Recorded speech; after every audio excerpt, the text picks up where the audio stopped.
Good morning mga day, this is Basu, Danyang Vlogger, a day in my life sa content creator at age of 13. Kaya naman mapapasabi ka na lang talaga dito ng ay for the go!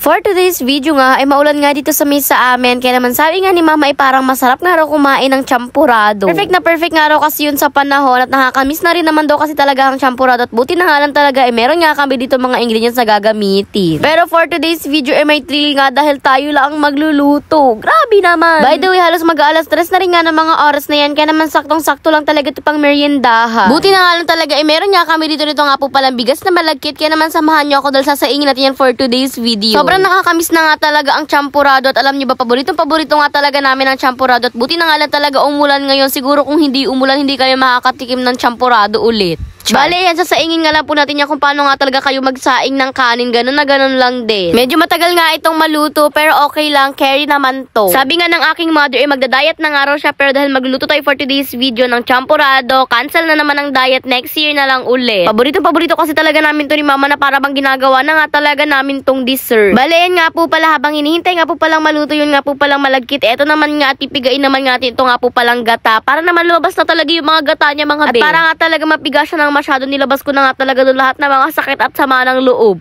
Wala ka nun. Tapos ayan nga, sasali na rin nga po pala namin dyan at medyo kulang nga ito. Kaya naman inulit namin yan para makadalawang gata at para mas marami nga talaga ang gata nitong ating champurado dahil mas masarap nga ito pag maraming gata. Medyo naparami pala yung saing namin ng malagkit. Kaya naman kailangan din namin damihan ng paglagay ng kokwa. Bali sa mga oras nga na yan, itutunawin na nga raw po pala ni mama. Ito nga po palang kokwa powder niya para naman meron tayong palagay dito at yan nga talaga ang magsisilbing kulay ng ating champurado. Kulay at lasa, ganun. Hindi pa nga sana talaga ni mama uubusin dyan yung kokwa. Ang kaso nga lang, medyo marami yung nagawa namin. Kaya naman sabi niya iubos niya na lang din para naman sobrang yummy talaga. Sobrang yummy. Aminin na natin lahat kapag ganito nga talagang sobrang lakas ng ulan, ito nga talaga yung mga pagkain na sobrang sarap kainin. Tapos sopas. O diba lahat-lahat na talaga ng may sabaw tas mainit. Kaya naman every time nga talaga na umuulan, makakatikim ka talaga ng ganito sa bahay namin mga be. Diyos ko, baka kung hindi pa umulan mga be, hindi pa namin maiisip na gumawa ng mga ganitong pagkain. At ayan, finally, champurado na nilagyan nga lang po pala dyan ni mama nito nga po palang konting asukal. Tapos sila na lang nga ang bahala maglagay mamaya kung gaano katamis nga ang gusto nila. Luto na ang ating champurado! Makaka na!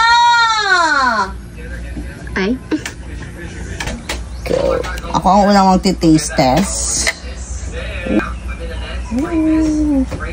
You want champurado, anak? May. Yay! May. Yay! Ay, O, diba? Ganyan po talaga dito sa amin kapag kakain. Natatawagin ka pa dahil nasa kabilang bahay ang mga first. Bale, naglagay na rin nga po pala kami dyan ng gatas para naman mas masarap at para naman mas malasa nga talaga itong ating champurado. Nakaso nga lang na parami yung paglagay ni mama mga be. Nakalimutan niya na kay Baby Storm yung gatas na yun. Sobrang perfect nga rin talaga ng luto namin ng champurado for today's video. Hindi nga dahil maulan, dahil meron nga akong dalaw for today's video at nakakapag-crave nga talaga ang ate girl mo ng mga ganito-ganito. Hindi ko ba alam, pero karamihan naman siguro sa atin kapag merong dalaw talagang gusto na lang kumain ng kumain. Wala nang ibang ginawa. At yan, sobrang sarap talaga ng champurado mga be. Kaya naman magluto na rin kayo. Wag kayo magtanong kung saan bibili. Wala akong alam. Bale, yan, patapos na rin nga po pala ang ating video. Sorry na ulit kung nagutom ko kayo. Kaya naman nagalit mga na po pala ang ating vlog for today's video. Yun lang, salamat, bye-bye, and God bless. Thanks for watching. Mwaps!